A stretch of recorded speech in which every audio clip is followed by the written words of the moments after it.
My message for you today, which I had thought about several days ago, ties in quite beautifully to President's Day. So, on the day that I am making this, posting this, it is President's Day 2026. And I was thinking this morning, just when I got up, I was thinking about certain presidents that we've had over the years. And I thought about George Washington, our very first president. Our capital city is named for him. There's the Washington Monument. There are numerous towns around our country named Washington, and his face is on several pieces of our currency. I think about John F. Kennedy, whose presidency was cut short.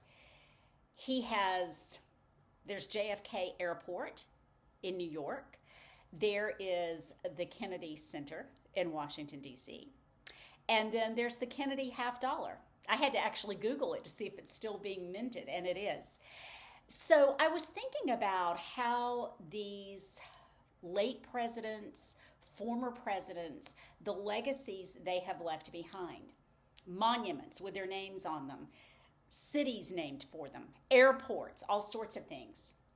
And then I think about Jimmy Carter, who many historians do not feel was the most successful president. But wow, what a legacy he left behind in his post presidential life, especially all of his work with Habitat for Humanity and just doing such wonderful humanitarian things and living very humbly in Plains, Georgia. Now, I bring this up because I had this conversation with someone last week, and I brought up a point about what we leave behind and what we sacrifice and our pursuits for our work and to be recognized.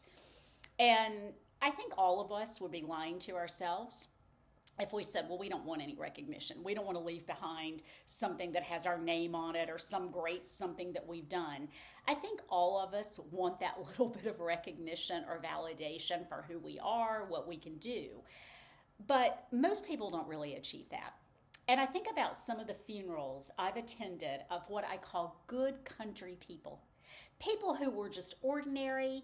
They worked the same job for 50 years. They lived in a rural, small town community, and hordes of people attended their celebrations of life and gave the most beautiful eulogies about who these people were.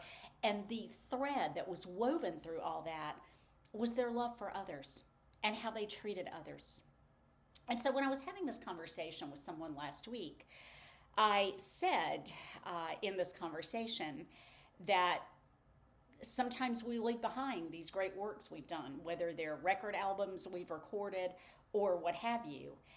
But in the pursuit of all that, and I get it, I write, there is a joy in that creative process and research and what have you. But sometimes we can do it to the point that we sacrifice the people that we love. We just do. And I don't know about you, but when I take my last breath, I want to be able to leave this life saying that I've left a legacy of love. It doesn't matter about my little Lenten devotional book or the Advent book that I'm publishing this year, or if I write another one. It doesn't matter all the public speaking experiences I've had over the years, the programs I've created, the president positions I've held in different organizations.